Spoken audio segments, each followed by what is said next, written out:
What's up, kings and queens? It's Dan from Daft Previews, and today I'm going to take you through the most comprehensive NBA player prop preview you're going to see today for all 6 games on this upcoming slate. I'll be going through all the players who have a good and bad matchup based on the positional data from the season and in their last 15 games. As always, I'll be sharing my screen, taking you through each player's prop and their form lines. I use props.cash to sort through all of this data. I do have a special discount code for all of my viewers. Sign up today, you'll get 25% off with the code DAFT25. Let's go! We're kicking things off with the Denver Nuggets versus the Indiana Pacers. Now, the first player that we're looking at here is Tyrese Halliburton, and we're looking at an under in his points and his rebounds prop. And that's because the Nuggets allow the 7th least points and the 11th fewest rebounds to point guards on the season. Now, over their last 15 games, they've allowed the 2nd least points and the 5th fewest rebounds to point guards. Let's jump over here into props.cash and have a look at how his form lines are looking. Points alone, we can see he's hit this in 6 of his last 10, but he has gone under in 4 straight games. In head-to-head matchups, he has gone over in the last time they met, but that was back in 2022. Looking at his rebound prop, he had 1 rebound in that game against them. And looking at over his last 10, he's hit this 6 times, averaging 4.4 rebounds per game. Look, he is a point guard, so a rebound prop at 2.5 is highly risky. So I think the focus point there should be on points. He's got terrible form leading up to this game. The matchup's going to be difficult as hell. As you can see, the Nuggets have only gotten better at defending point guards. I'm leaning to the under there for Tyrese Halliburton. The next pick, we're looking at Miles Turner, and we're looking at his rebound prop here. Now, that's because the Nuggets allow the 3rd least rebound to centers over their last 15 games. On the season, they're about middle of the table, but Miles Turner, he's hit this in 5 of his last 10, averaging 6.2 rebounds per game. In his last 3 head-to-head matchups, he's hit this twice. Although in his most recent matchup this season, he only finished with 4 rebounds. So the data doesn't strongly suggest to take the under, but I definitely won't be looking at his over. So it might be a play that's best to avoid. The next one, we're looking at Jamal Murray, and we're looking at under in his assists, 7.5. The Pacers allow the 6th fewest assists to point guards on the season, and over their last 15 games, they're allowing the 3rd least assists, but also the 4th fewest rebounds to point guards. Now, he's hit this quite well against Indiana. 2 of his last 3, averaging 8.7 assists. So he had 8 assists in that last matchup against them. Looking at his last 10 games, he's hit this 4 times, averaging 7.1 assists per game. But based on these odds, yeah, look, I'd probably lean to the under. That line might move. If that moves to 8.5, take the under there. But look, the data's not strong enough for me to touch Jamal Murray at this point. Next player is Kentavious Caldwell-Pope, and we're looking at his points prop here of 9.5. The Pacers allow the 3rd most points to shooting guards on the season, although over the last 15 games, they've improved, allowing the 10th most points to shooting guards. Now, KCP's hit this 6 times in his last 10 games, averaging 9.9 points per game. He has hit it 6 of his last 7, though. And looking at head-to-head matchups, he has hit this 2 out of 3 games, 15, 9, and 11, averaging 11.7 points per game. So what this tells me is he's probably going to get quite close. I don't have the confidence to definitely take the over, but you'd have to do a bit more research before you bank on KCP there. So it's not as straightforward. The next player has an excellent matchup. So we're talking about Michael Porter Jr. We're going to go through his points and his rebounds prop. And that's because the Pacers allow the 2nd most points and the 4th most rebounds to small forwards this season. Over the last 15 games, the Pacers allow the 4th most points to small forwards. So points indicate that he's got the best matchup there. He's hit this in 3 consecutive games against the Pacers, 17, 19, and 25. And looking at his last 10, it's quite a decent form line here, hitting in 7 of 10 games, averaging 17.2 points per game. In his last 5, he's hit it 4 times, averaging 19.4. So I do really like that play for Michael Porter Jr. just on these stats alone, but I just want to dig into a few things before I commit to it. But yeah, definitely a strong lean there for Michael Porter Jr. Looking at his rebounds, look, he's hit this in 4 of his last 10, averaging 5.6. Against the Pacers, he's hit it in his last 2. Look, I wouldn't be surprised to see him hit the rebound, but the points line is definitely something I'm leaning more towards. The next player has a very similar matchup, and we're talking about Aaron Gordon. We're looking at his points and his rebounds. The Pacers allow the most points and the 4th most rebounds to power forwards this season. Over the last 15, they allow the 5th most points and the second most rebounds to power forwards. So Aaron Gordon, his last 10, let's look at his points first. He's only hit this in 4 of 10, averaging 14.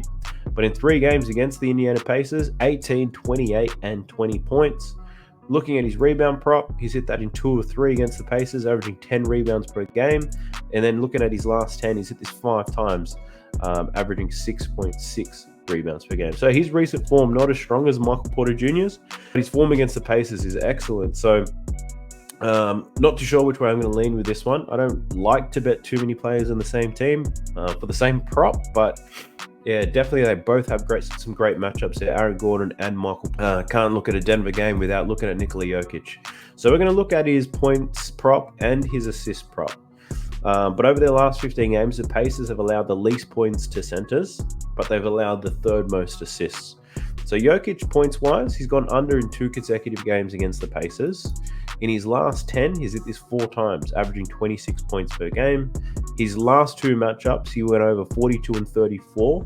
I did back him to go over in those games, and that's because the matchup was excellent. Today, he's up against the Pacers, who don't allow many points to centers over their last 15, but they also allow a lot of assists. So 28.5, it's a very high line. If he's aggressive, he can score that. He can definitely score 28.5 points if he wants to, but given a lot of the players around him are probably going to have great matchups, right? We've got KCP, Michael Porter Jr., Aaron Gordon, all have excellent matchups to score points. We could see Jokic get a triple-double and get the assists out on this one. But looking at his assists, 9.5 is the line. He's hit that 3 over his last 10 games. In his last 2 games against the Pacers, 6 and 9 assists. So even though he doesn't have the recent form or historic form to go over, I probably still would lean to the over in assists given how the Pacers are playing recently and how easy the matchup is for everybody else. But from this game, Michael Porter Jr., probably the strongest player that I like so far. Let's jump into the next game. Looking at the New York Knicks versus the Brooklyn Nets. The first player we're having a look at here is Mikal Bridges. We're looking at under 21.5 points. That's because over their last 15 games, the Knicks are allowing the second fewest points to shooting guards. You can see here in 6 games against the Knicks, he's gone under in every single game. Looking at his last 10, it is a little bit better, covering in 5 of his last 10, averaging 22.5 points per game. He'll probably pick up the OG Anunoby matchup in this one, so I think defensively, I like the Knicks players here. But really strong lean on the under at the moment for Mikal Bridges. Would need to look into that a little bit further, but it's going to be difficult for him. The next player, though, is Dorian Finney-Smith, and we're looking at under in his rebounds, 4.5. And that's because the Knicks allow the least rebounds to power forwards on the season. Over their last 15 games, they're allowing the second fewest rebounds to power forwards. So power forwards all year have had a difficult matchup getting rebounds against the Knicks. Finney-Smith hit this in 5 of his last 10, though, averaging 4.5 rebounds. In head-to-head matchups, he's gone under in his last 2 against the Knicks. Prior to that, hit 5 straight. So, 2 games with 5 rebounds. My lord, what the hell am I doing? Most likely we'll be defending Julius Randle, who could be quite aggressive. But the matchup's going to be difficult for him. But at 4.5, I'm not sure whether I'd take it, especially at these odds here. But I do think he does go under. But at those odds, I probably wouldn't take him. Another under that we're looking at, though, is Nick Claxton. Looking at under 13.5 points. The Knicks allow the 4th least points, rebounds, and the 2nd fewest assists to centers. But over the last 15 games, they're allowing the 6th fewest points to centers. So centers have had a difficult time scoring against the Knicks. He's hit this in 5 of his last 10, averaging 14.6. 5 games against the Knicks, he's gone under in every single one. But before I bite the bullet and take a Nicholas Claxton under, I'd probably want to wait for the status on Isaiah Hartenstein on whether he's going to play. If he's out, then they'll be missing Mitchell Robinson and Hartenstein in the middle. Claxton might find some success there. So if Hartenstein's not playing, don't take the Claxton unders, but if Hartenstein's confirmed in, I do like this pick given the matchup and the form against the opponent. The next player that we're looking at, though, and a lot of people are going to be betting this one because this is so obvious, it's a Jalen Brunson over 28.5 points. So the Nets allow the 3rd most points to point guards on the season. Over their last 15 games, they're allowing the 2nd most points to point guards. So they ain't stopping shit. He's hit this in 2 of 5. 40 and 39 are the highs that he's had. Most recently, only 16 points against the Nets. But looking at his last 10, check that out. 7 of his last 10, he's hit, averaging 28.8. Scored 30 plus points in 4, 5, 6 games in his last 10. So his recent form is excellent. He's aggressive shooting the ball. The matchup says that he can do it. To be honest, I'm considering a Jalen Brunson ladder up to 40 points. But stay tuned, wait for the pin comment, or don't wait. You can just back it right now if you're feeling confident. So I do like Jalen Brunson's over in this one. Julius Randle, though, the second option for the Knicks, his line set at 25.5, and the data tells us to take the under. The Nets allow the 4th fewest points to power forwards. Over the last 15, they allow the 5th fewest points to power forwards. So, tough matchup for Julius Randle here, and an easy matchup for Brunson. If Brunson gets it going, Julius Randle's not going to see much ball. I do like the idea of playing these both together, but not the smartest way to bet, really. Singles is the way to go. So difficult matchup for Julius Randle. Head-to-head matchups, he's gone under in 4 or 5 games against the Brooklyn Nets. So difficult matchup. Historical form says he'll go under. We know that Brunson's going to have a great opportunity to score a lot of points here. I do like the read there on Julius Randle, so we'll have to put together a little bit of a script for that game. But let's jump into the next one, shall we? Looking at the Utah Jazz versus the New Orleans Pelicans. And the first play we're looking at is CJ McCollum, and we're looking at his assist prop here, looking at it over 5.5. And that's because the Jazz allow the most assists to point guards this season. But over their last 15, they've improved, allowing the 10th most assists to point guards, so their matchup probably isn't as strong. If you only looked at how they're defending on the season, you could be misled to believe that this is a great matchup. Recent form tells us it's not going to be that easy. So over his last 10 games, he's hit this 4 out of 10, averaging 5.5 assists per game. In his games against Utah, 2 out of 4, averaging 5.5 assists. So the line is pretty much bang on. I've got no strong reason to take the over or the under, so that might just be a play that I avoid altogether. Zion Williamson, points. We're looking at over 24.5. The Jazz allow the 5th most points to power forwards. Over their last 15, they've improved. They're allowing the 14th most points to power forwards. So that matchup isn't going to be as easy as you once thought. But he's got some strong history here, Zion. Over his last 10 games, he's hit this 4 times, averaging 21.2. Not very impressive. But in his games against the Utah Jazz, he hit this 4 out of 5 games, averaging 25.8 points per game. Having a look here, the fact that he's had some pretty poor games scares me a little bit. The Pelicans are deep, they are stacked, but the Jazz playing very well defensively, so it might be a Zion or an Ingram show, depending on who can get their shots off. So I was considering taking him for 20, because once upon a time, Zion used to hit 20 every single game, but his recent form tells me that may not happen. So passing on Zion today, matchup's not as strong as we once thought. The next player is Colin Sexton. Now, looking at his points, firstly, he doesn't have a great matchup with his points. He doesn't have a hard matchup either, but this recent form is unbelievable. So he's been killing it lately. I just wanted to call that out. A lot of people make picks purely based on how the recent form is going. And if you looked at this, take it every single day of the week. In head-to-head matchups, he did hit it in his last one, 26 points against the Pelicans, and my man's not afraid. But if we want to talk about the matchup, we're looking at his assist prop. The Pelicans allow the 2nd most assists to shooting guards this season. Over the last 15, they've improved, allowing the 18th most assists to shooting guards. So that matchup isn't very strong either. If I was going to take a Sexton prop, it will probably just be on points, but I think there are better plays out there. The next one, though, we're looking at Lauri Markkanen. 24.5 points is his line, and we're looking at an under. The Pelicans allow the 3rd fewest points to power forwards this season. Over their last 15 games, they allow the 3rd fewest points to power forwards. So power forwards having a difficult time against the New Orleans Pelicans. We can see that Lauri, he's hit this in 6 of his last 10, averaging 25.9 points per game. In head-to-head matchups, he's averaging 26.3, and he's covered in 2 of 4. So Lauri might be the exception to the rule. He might have a great game, he may not. His recent form is good, and his form against the opponent tells us he hits it every second game. So he's due. But I'm not going to be taking Lauri Markkanen despite the matchup. But I'll leave it up to you guys on whether you want to touch that. I'm going to pump the brakes for a second here, because I just want to say thank you for all the comments, the likes, and the subs that we've had over the last week. Over the last 7 days, we've grown 243 subscribers, which is amazing, really.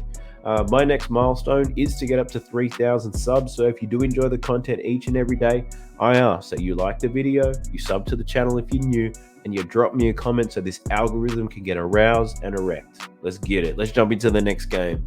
We're looking at the Portland TrailBlazers versus the OKC Thunder. First player that we're looking at is SGA, and we're looking at his points, but we'll also look at his rebounds. The Blazers allow the 5th most points and rebounds to point guards this season. Over their last 15 games, they allow the most points and the most rebounds to point guards. So SGA, he's hit this points line in 2 of 6 games against Portland, averaging 32.7.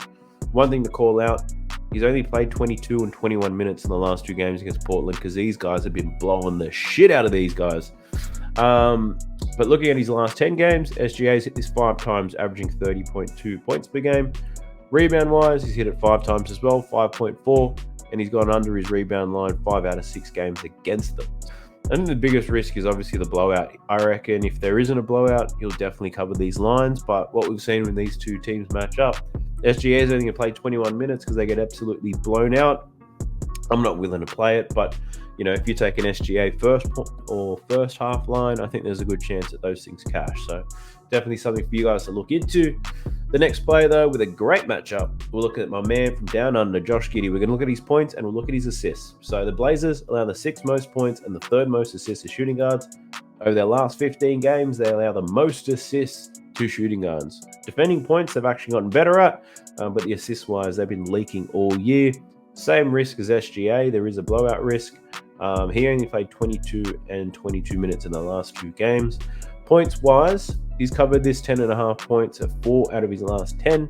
Head-to-head matchups, he's done quite well, hitting 4 of his last 5. Looking at his assists, he's covered this line in every single game against the Portland TrailBlazers. Even though he only played 20 minutes the last time they matched up, he pulled in 12 assists. Looking at his last 10, he's averaging 5.3 assists per game. Hitting in 4 of his last 10. So he's only covered this line once since that 12 assist outing against the Portland TrailBlazers. But I do like the idea of him going over in his assists again, to be honest, because we know that even if there's a blowout, it means that the OKC Thunder are going to score a lot of points, right? If they're going to score a lot of points, there's going to be a lot of assist opportunities for Josh Giddey. I don't mind that play at these odds at all. So Josh Giddey, definitely one to consider. The next one, though, is Jalen Williams. We're looking at his assist prop as well. The Blazers allow the 2nd most assists to power forwards this season, but over their last 15, they've gotten better. They allow the 13th most assists to power forwards. He's hit this in 7 of his last 10, though. Has had some excellent games, but against Portland, he hasn't fared too well. 1 of 5. He only got 4 assists in our blowout victory. So I won't be taking it. The matchup's not as strong as you probably would have thought. The last one here is Chet Holmgren. So we're looking at his points and his rebounds prop. The Blazers sit in the middle of the pack with points and rebounds allowed to centers on the season. But over the last 15 games, they allow the 2nd most points and the 5th most rebounds to centers. So looking at his points, 2 games against Portland this year, 16 and 19 points. Both of those in a blowout. Rebound-wise against them, 6 and 4 because it's been a blowout. Over his last 10, rebound-wise, not looking very positive. Only hit in 3 of his last 10. Points-wise, he's only hit that in 3 of his last 10. So he's been going under quite a bit. The last time he actually covered his points line was against the Portland TrailBlazers. So, I don't know. I'm thinking the under in his rebounds is probably a good shout, despite the better matchup. Because if there is a blowout, we know that Chet's not going to get these boards. Let's just say that. But look, I think there are better players on the table. I think we can look for something else. Jumping in the last game, though, it's the Lakers versus the Clippers. The first player that we're going to look at here is Paul George. I mean, looking at his assist line. The assist line's only 2.5, but you can get 3.5 for plus money, I'm sure. And the Lakers, they're in the middle of the table with assists allowed to small forwards per game this season. But over their last 15 games, they're allowing the 2nd most assists to small forwards. Now, PG's covered this in 5 of his last 10, averaging 2.5 assists. In his last 5 head-to-head matchups against the Lakers, he's covered this 4 times, averaging 3.2 assists per game. I don't love it, to be honest, but there is a lot of green on these bars. But keeping in mind, these 3 games here, James Harden wasn't part of the team. So, yeah, definitely not liking that Paul George assist play, but I wouldn't take his unders. Don't get me wrong. The next one's Kawhi Leonard. And looking at a rebound prop here, the Lakers allow the 2nd fewest rebounds to power forwards this season.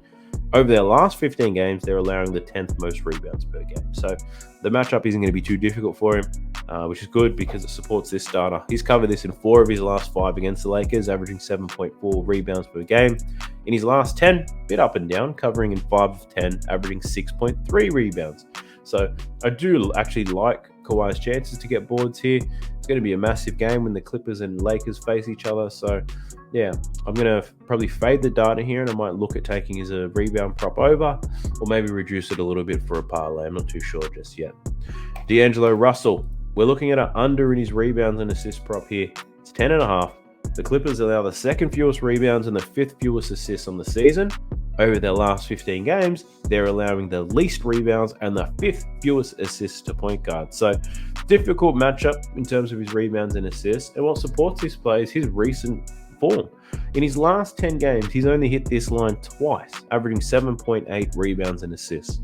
4 games against the Clippers, he hasn't hit this at all. He's averaging 8.3 rebounds and assists per game. In those games against the Clippers, he's had an average of 35 minutes. So it's not like he's not getting game time. Looking at his last 10, I know he's in the starting lineup now. He's only averaging 30 minutes per game. But you can see from this Utah point onwards, promoted to the starting lineup, probably averaging close to 36 minutes per game. But still, since that Utah game, he's gone under in rebounds, assists in all games. Points-wise, he's been doing great. He's been scoring a whole lot of points. So you might want to look at a D'Lo points option. But in terms of his rebounds and assists, I do like that. Looking, if we're breaking it down, assist-wise, he's been getting up there. Rebound-wise, he's been going under. But given his rebound line is only 2.5, I think it's a lot safer just to take them both together. He's averaging 5.8 assists per game against them. So he is getting pretty close. But yeah, I do like fading D'Lo with this one. What's the next one? LeBron James. He's got a difficult matchup if you're looking at his points, but I don't think the matchups really matter when it comes to LeBron James, right? So the Clippers are now the 6th fewest points to power forwards this season. Over the last 15, they do sit in the middle of the table. So the matchup's not too difficult. LeBron has covered this in 5 of his last games against the Clippers. Looking at his last 10, I don't know how he continues to do this. He's hit this 6 out of his last 10, averaging 23.5 points per game. Big occasion. It's a big game. I know Anthony Davis is a difficult matchup here, so LeBron to go over, I do like that. LeBron to score some points tomorrow. Let's talk about Anthony Davis and his points prop. The Clippers allow the 3rd fewest points to centers, and over their last 15 games, they allow the 7th fewest points to centers. So I think 27.5 is quite a high line, but one thing to keep in mind is Zubac not playing for the Clippers in this one. Anthony Davis could have an easier matchup. But in his last 5 games against the Clippers, he's gone under in every single game. But again, no Zubac. We could see a different story here. So I probably won't make a play on Anthony Davis for that reason. I might look at his assist prop, even though he's never gone over it. 4.5 is quite high, I'm not going to lie. But recent form passing the ball has been great. If he's going to get a lot of attention, double teams, he's good enough to find some shooters. So, yeah, that's a really light lean at the moment. I think there are better plays out there on the table. So let me know what you guys think. Drop some comments. Tell me if you're riding any of these. What's your strategy? How do you play them? As you all know, my final bets will be posted in the pinned comments below. Let's jump into this recap and let's take accountability for the rubbish that was served up yesterday. We're jumping into Bet Analytics. So Bet Analytics, Google that if you're interested in using a tracker just like this. I've got the paid version, but the free version works very much the same. The paid version, you get advanced analytics with all your picks. But if you're just starting out, I don't think that's required right now, but let's go through it. We had a reverse sweep yesterday. Every single pick failed. I don't know how this happens. We go from losing everything to winning everything to losing it all again. First play was Dame Lillard over 26.5 points. He didn't get it going early. There were a lot of points scored in this game, but quite a balanced offense from the Bucks. Pretty stupid play if you ask me. He just absolutely murdered the Pistons.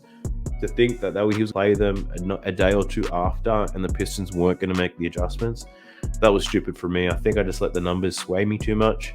I didn't really factor a lot of things in, so that was a bad decision. The next one was Tyrese Maxey for 25 and Joel Embiid for 30. I said the only way that this play loses if Joel Embiid just scores 50 points and Maxey's not going to get a chance to eat. Well, fuck me, Joel Embiid. He got 70 points. Maxey finished on 18. that Wemby motivation is real. African-born players against Wemby, let's go. So that was painful, but look, amazing nonetheless. On the wrong side of history there. And then the other one was Keegan Murray. I backed him to have a big game. Took him for over 17.5 points, and then also took him for over 25. The matchup was really good, but I think he only finished with 13 points in this game. The Kings still won by 15 points at home. Just looking at his box score now, 13 points. He was 5 from 12, 2 from 7 from deep. Still played 32 minutes, but look, Harrison Barnes scores 32 points, making 4 from 8 from downtown. He took 20 shots. Like, every other Kings player went under their points line, because if you get some, I think Harrison Barnes' point line was 8.5. You get someone like that scoring 32. Sabonis went under. Keegan Murray went under. De'Aaron Fox went well under. Kevin Huerter went under. Just a shit game to bet on, I'll tell you that. So that hurt us. But look, in January, we're still profitable. 2.78 units. Bit of a crazy month. 54 units for the year. 10.21% return on your investments. So things are still looking really good. I've gone through quite a bit of data. I hope you guys like that. If you did, let me know in that comment section. If you didn't, you can let me know too. You know I read those things. But look, that's a wrap on today's video. I appreciate you if you made it this far. I'll see you guys tomorrow for the next one. Holla. Sub to the channel cause your boy's getting busy. Coming to your line from the west side of Sydney. We've got the free picks and the juice and the daily. It's all free, you don't even have to pay me.